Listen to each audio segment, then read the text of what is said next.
Hey guys, welcome to Massive University. In this video, we're going to talk about deadlift rules, form, and methods.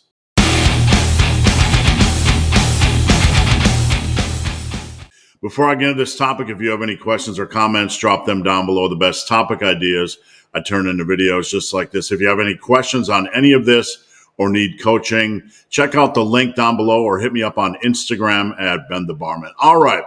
So this is going to be a little bit longer of a video, but it's going to be super in depth. We're going to talk everything deadlifting. I'm going to go over some form tips. I'm going to go over some general notes on the deadlift. We're going to talk about deadlifting rules, and we're going to talk about deadlifting methods. Three of the methods that we use in the massive iron world to attack the deadlift safely and for progression. So let's dive in. So let's look at some of the massive iron deadlifting rules. Don't consider these hard rules. I'm not trying to create hard rules that you can never break them, but they are good, reasonable starting points. Some things to help you guys focus, start in the right position, then you can evolve from there. Number one, 25 working reps per week is a solid ceiling. 25 reps is pretty much what I found enough for me. I've been training the deadlift for about 17 years. And when I go over 25 reps, I just feel like it wastes extra time, energy, and it's just not necessary. The main point in all of this is try not to overwork the deadlift. If we try to do too much volume, it can take more than it gives. There are some seasons where I do more volume than this, but during your average training, your week-to-week training, probably a good idea to limit overall volume to no more than 25 reps per week. Now, the second one, master conventional before trying other variations, is rather obvious. Don't get into sumo. Don't get into halting deadlifts. Don't get into deficit deadlifts. Don't get into anything else. The conventional deadlift is hard enough to understand. It's hard enough to master. It looks easy on paper, but when you understand form and you look at form videos on YouTube and on social media, there's a lot of little things folks are getting wrong and they might not understand it. There are many people that send me questions on the deadlift and I'll say, how's your form? And they'll say, oh, good. And then when I see their form, there are many things about it that they don't understand that they need fixed. Like their hips start too low, their hips start too high, their shoulders are too forward of the bar, their weight is forward, they're trying to yank, they're trying to roll. We'll get into some of that stuff later. The point is they haven't mastered the conventional deadlift and they're starting to get into other variations. Make sure your conventional deadlift is nailed down. You can almost do it in your sleep before trying anything else. Now let's move on to the hex bar deadlift. This is something that got some hate a few years back by a couple of major strength coaches, and there's no reason for it. The hex bar deadlift is a quality option. It is a very good option for the beginner that's trying to work on building his lower back strength. So don't rule that out. You don't have to run into starting with the conventional deadlift. You can start with the hex bar deadlift. There's nothing wrong with it. Use the same guidelines, 25 max working reps per week. Get used to the hex bar. It allows you to be a little bit more upright. I would start with the high handles. That's a better leverage position. One of the main issues for someone that's getting into deadlifting is that it beats up their lower back. The lower back tends to be the weaker muscle group in the equation. There are so many big, beefy muscle groups that are involved with deadlifting: the upper back, the yoke, the hips, the glutes, the quads. The lower back tends to be the weakest muscle group in that equation. So while these other muscle groups are pulling the load, they're doing their work and their fair share. The lower, and they're getting stronger, the lower back is almost always lagging a little bit behind and can take more punishment. By using the hex bar deadlift, you're putting less stress on the lower back. You allow yourself to get some really good upper back and yoke benefits while not trashing or thrashing the lower back as much. So don't rule it out as an option. Now, grip support. This is something that a lot of people get wrong. When I tell them to use Versa grips, preferably because they're easier to lock in, or straps, they will say something like, well, I want to train my grip. You never let your grip hinder your progress on deadlifts, on rows, on any holding or pulling lift. This is backwards thinking. If you feel your grip is a weak area, use your Versa grips, use your straps on deadlifts, And then when you're done with your deadlift training, go train your grip, but never let a smaller muscle group or a smaller area of focus like your grip hinder you or prevent you from progressing on a big lift. Now, something I've taught over the years is the option of training the deadlift every other week. Don't rule this out. You don't have to pull from the floor every week. When I was at my strongest with the deadlift, I would usually only pull from the floor every other week. I found this allows for a little bit less stress on the lower back in general. You could do a hex bar 1 week, high handle, and then a conventional the next. And once you become more advanced and your form is good, you can work in some other variations. So you could do a conventional 1 week, a sumo the next, conventional 1 week hex bar the next, conventional 1 week rack pull or block pull the next. This is a really good way of training the deadlift and not beating up the lower back as much. Now, the final rule on this page is you should not train your deadlift above 87.5% of your 1 rep max. It takes more than it gives. And I am a firm believer in this. Pulling too heavy on the deadlift can just result in a lot of negative, unwanted things. It's not necessary. It's just ego lifting. And the deadlift, more than anything, once you start pulling way too heavy or with too large of a degree of intensity, you're just asking for bad things to happen. There's just no value in this. It's likely it will create a degree of fatigue that is unwanted. And you might find the next week, hey, I feel a little bit flat. I'm not able to pull as much. You can see a lot of variance when it comes to the deadlift, as much as minus 10% week in and week out. So you might be able to pull 400 1 week and 360 the next. Might feel heavy. Don't mess around with rep ranges lower than 5 on the deadlift. There's just absolutely no value unless you're a more advanced lifter and you have a specific peaking type of program or some sort of periodization or training cycle that allows you to train heavy 1 week and then go a little bit lighter. All right, deadlift, things to know. The deadlift is an amazing upper back and yoke builder. There's a lot of misinformation or bad information out there on the deadlift. A lot of it saying it doesn't work the upper back, which is nonsense. It's not simply a leg press while you're holding the bar. That's ridiculous. More than anything, the deadlift is an upper back builder. It's great for your upper back. It's great for your traps. When you talk to lifters that didn't do the deadlift and then they added it in, like myself, almost all of them will comment that the deadlift helped improve their upper back to a noticeable degree.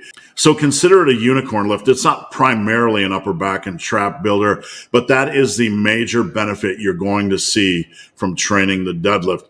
Now, deadlift form is very nuanced, and it's a game of half inches. When you have your hips set, if your hips are a little bit high and you start to pull, your weight is a little bit forward, and it's going to cause your hips to rise as you pull. If you're too seated by a little bit when you pull, it's going to cause your hips almost to want to fly up. The deadlift is a very nuanced lift, and we have to understand that going in. Weight distribution is your weight on your heels. Are your hips slightly too high? Your hips slightly too low? This impacts every rep. So we have to take every rep seriously. I'm a big fan of resetting my hips after every rep just to get that repetition, that form repetition in, so I can get it so ingrained into my head that I can pull week in and week out, set in and set out, and be as consistent as possible. There's going to be some reps during a set where your hips are a little bit high, hips are a little bit low. That's the name of the game. But we want to continue to work on this so we can be as consistent as possible. Now, I touched on point 3 before. Overworking the deadlift often takes more than it gives. Going too heavy, going with too much volume, just not the best way to train the deadlift. It can take a lot of your workout energy. It can just zap you. So we want to stay in a nice, comfortable lane. We want to work hard on the deadlift. We generally don't want to overwork. Certainly, there are periods and cycles and seasons where we can do so. But for our day in and day out training, we want to get in, work the deadlift, and have enough energy to do the rest of our workout without feeling absolutely slammed.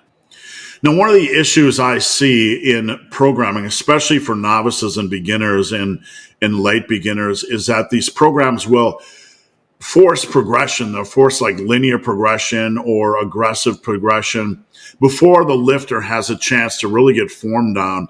These programs are usually made by coaches that don't really coach in the real world.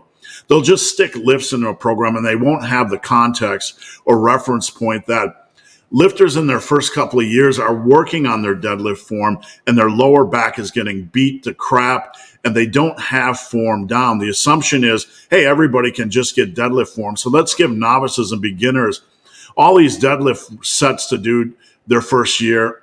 And then what we end up doing is just aggravating their lower back. And they might not even have any idea their form is not dialed in to the degree it is needed. Now, I'm not trying to train people to be weak, but I want you to take time on the deadlift. It's a nuanced lift. Don't rush progression. Let it come to you. Work on form. Over the course of 1 to 2 years, you will build strength on the deadlift, but we need to stay healthy. We need to work on form, and we need to allow this lift to breathe a little bit. When I say it shouldn't be a primary focus, that doesn't mean you shouldn't do it. You can absolutely do the deadlift, but just give it time and space. Don't rush that progression. Allow form to develop. And then when you feel you're in a good place as far as your lower back and your form, then you can run a little bit more hard and heavy. All right, let's talk about some form cues. This is a big one. Instead of pulling, try to think stand up. A lot of people will try to pull the bar off the ground. What happens is their weight starts to move a little bit forward, and then their hips will start to rise, and they get in just an awkward leverage position. Instead of trying to pull, think stand up. When you think stand up, that's a natural movement for the body. It will encourage the hips to stay in position naturally. When you're trying to yank, your weight tends to move forward. But if you try to stand up, the alignment of your back and your hips and everything will have a tendency to stay in a better, more natural position.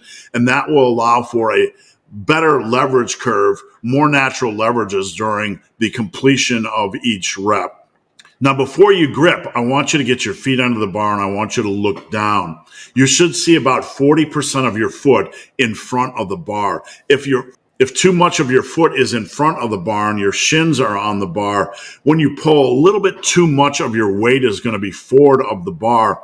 And this goes back to the deadlift being a very nuanced lift. If your weight shifts a little bit forward of the bar when you pull, it's going to toss your hips up because it's messing with your leverage. You have too much weight in front of the bar.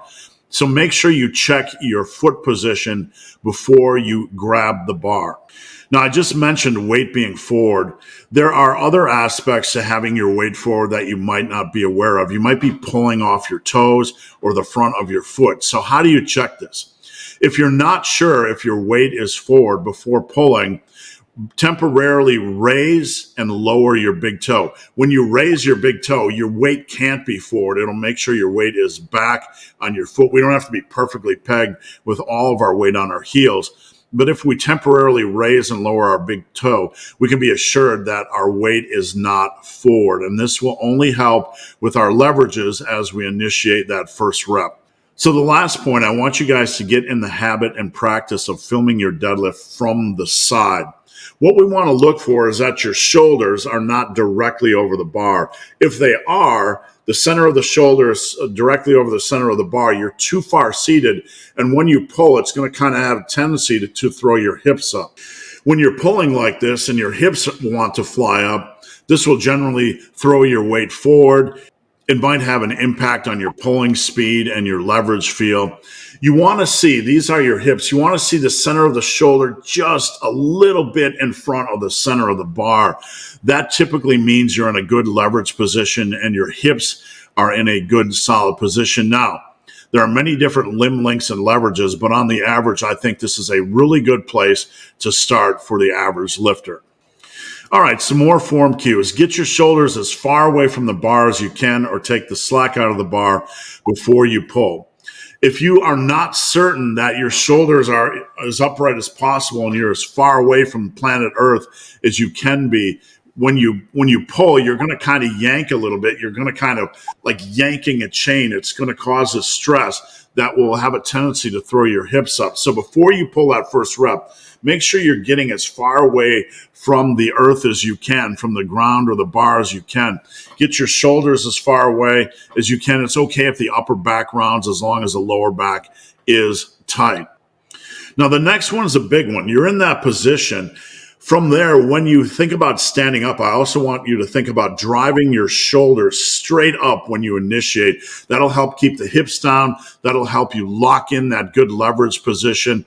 And it's a good mental cue. It's a good mental tip. This is something I think about on every rep when I pull, is initiating that pull by driving the shoulders straight up. It forces you to stand up and it forces you to keep a good leverage position.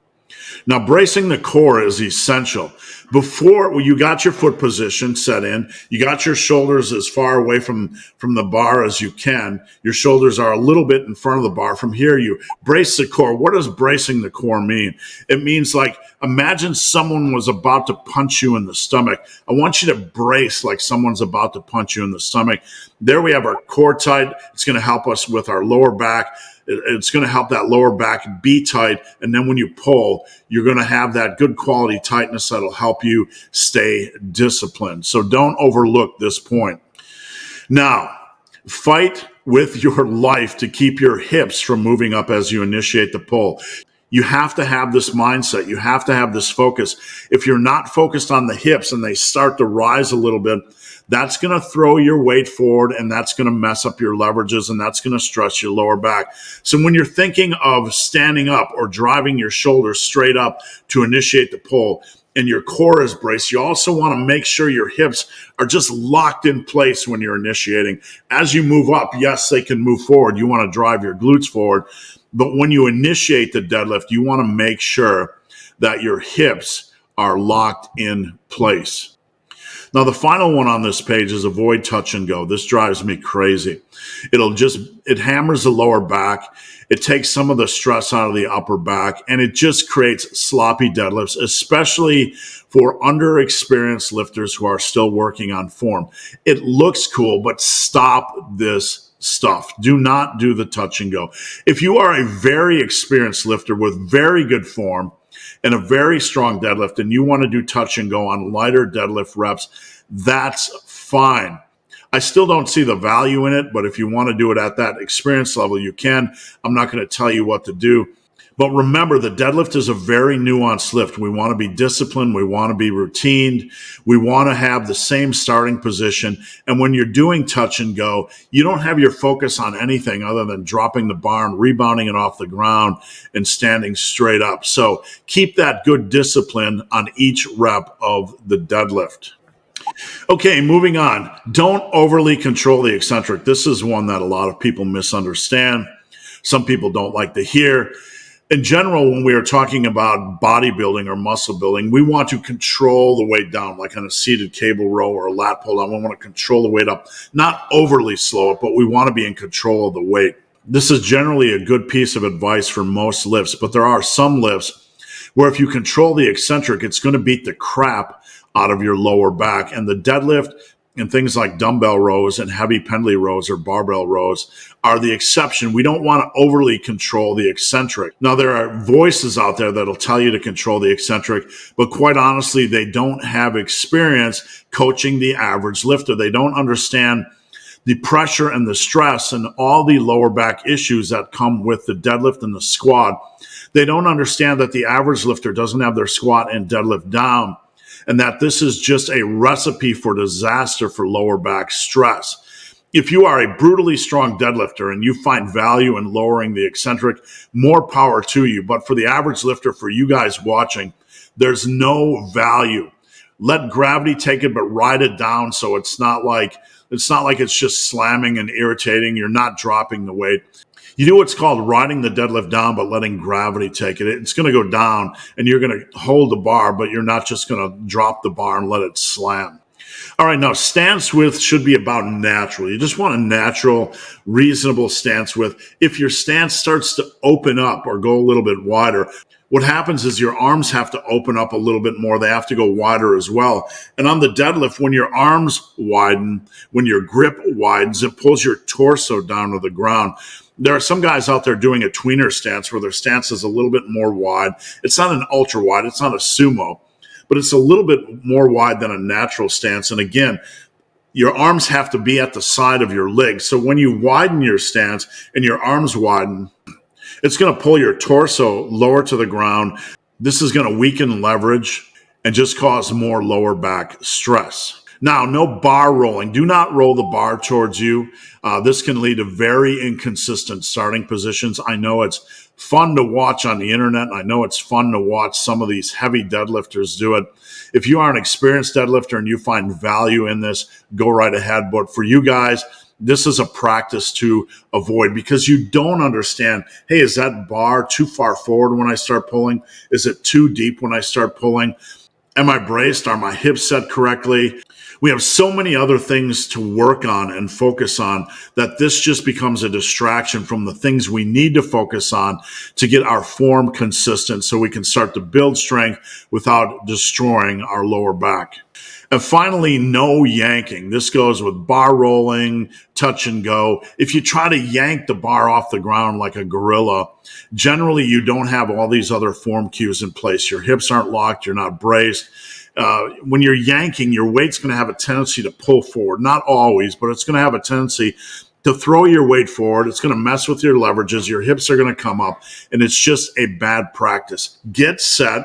Get your hips in position. Get your shoulders as far away from the bar as you can, and then think stand up and drive the hips up. All right, some notes on the deadlift. Number one, no grinders. Leave a few reps in the tank. Stop a set when you feel like the next rep might be a grinder. You don't want to do grinders when you're doing deadlifts. There's no value in it. It's going to take more than it gives. Be safe.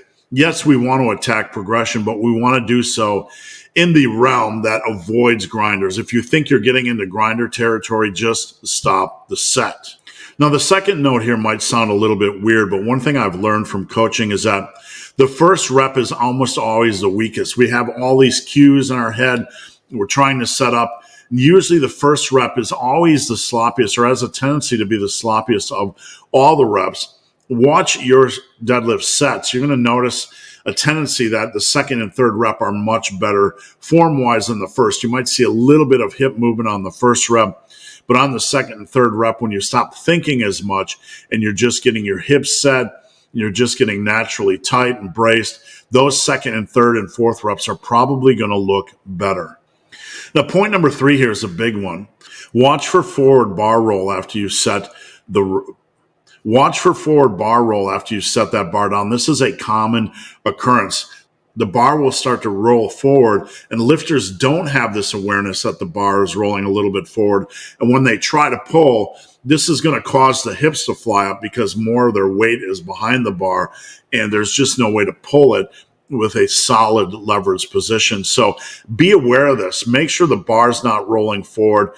Sometimes in some gyms, it's just going to have a tendency to roll forward. What I do is I'll take 2.5 pound plates and I'll put them in front of the 45s on the ground so I know it's in the proper position for my foot position, if that makes sense.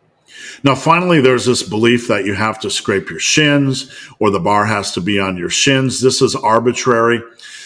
Let's look back at the point or the form cue that you want to look down and see about 40% of your foot in front of the bar. That's good enough. That's going to allow you to have the center of your shoulders just a hair in front of the center of the bar. And this is a good general starting position. Trying to peg all of your weight under the bar and get your shins right on the bar is just going to toss your weight forward. It's very arbitrary. And this is pretty much a nonsense form tip. All right, so I'm going to share 3 methods of building your deadlift that we use in the massive iron world. These aren't the only methods, but they are 3 common methods. Number 1 is a 10-minute block. I did that myself this week. Basically, you start with about 70% of your 1 rep max, and you're going to start a timer. And over a 10-minute period of time, you're going to do only singles and doubles. After each single or double, depending on how you feel when you're attacking the weight, you can do a single, you can do a double.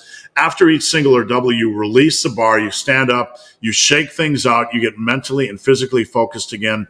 Then you lock in your VersaGrips or straps, and then you go for it again with another single or double. When you get 14 or more reps during a 10-minute period of time, then the next time you do this block, you'll add 5 pounds. So what's the point in doing this? What benefits? Number 1, you get to work on form. You get to work on form setup over and over and over again, so it becomes very routine. You're constantly working on form and resetting form. Number 2, because you get to rest just a little bit, because this is rest pause, your lower back gets a little bit of a break just for a few seconds. So it's a little bit less lower back stress overall. The deadlift can also tax your heart rate. Your heart rate can shoot up through the roof, especially as you get deeper into a set. So we can mitigate this a little bit by doing rest pause. We're resting just briefly in between that single or double rep effort. So basically by doing this, it's very intense, very engaging. It's a fun way to train the deadlift, but you're not going to have your heart rate, your pegging heart rate, or your lower back be as much of a limiter. Now, the second way is fives. You can do 2 or 3 sets of fives. You're going to use the same weight for each set, and you basically do 5, 5, and max safe reps. And on the last set, when you hit 7 or more, then you would add 5 pounds the next time you do the deadlift. This is a very simple, straightforward way to train the deadlift. You're not getting in too much volume, but you're still getting in enough intensity to really impact that upper back. Now, finally, we have the threes protocol. This is very popular in the massive iron world. You start with, after your warm-up sets, you start with a weight about 85% of your max, and you perform maximum safe quality reps. On the second set, you drop 10% from that, and you perform max safe quality reps. And then on the third set, you drop another 10%, and again perform max safe quality reps. When you are able to reach 7 or more reps on that top set, you move up that top set by 5% and adjust the weight on the subsequent 2 back down sets. You'll find if you start with your heavier set, mentally when you lower that weight, you get a mental bonus. You get kind of a mental kick. The weight feels lighter, and it's just a fun way to train because you're starting heavy, and after that hard first deadlift set, you get to lighten the weight a little bit, so you get kind of a mental and physical break and a mental and physical boost. Now, the last word, despite what you see on social media, very few men reach a 400-pound deadlift. For a woman, 225 to 275 is a really great goal. So just understand that in the real world, there's not a lot of deadlifts above 400. So make it a focus to get there as a big step forward. Now, be safe and smart. Take time and master proper form. It is more nuanced than you think. Being aware of that allows you to not aggressively attack the deadlift. You can just go in, get it done, take your time, progress safely, keep that lower back safe, work on form. When your form is solid, then you can introduce exercise variations and more advanced training methods. So guys, that's it. If you have any questions on the deadlift, drop them down below. If you see anything that I missed, please let me know. And if you need help, again, head over to my website, superlivingtoday.com. Check out the coaching tab or DM me on Instagram at Ben the Barman. I answer every question for free. I'm not going to try to sell you crap. So guys, thanks for watching Massive Iron University.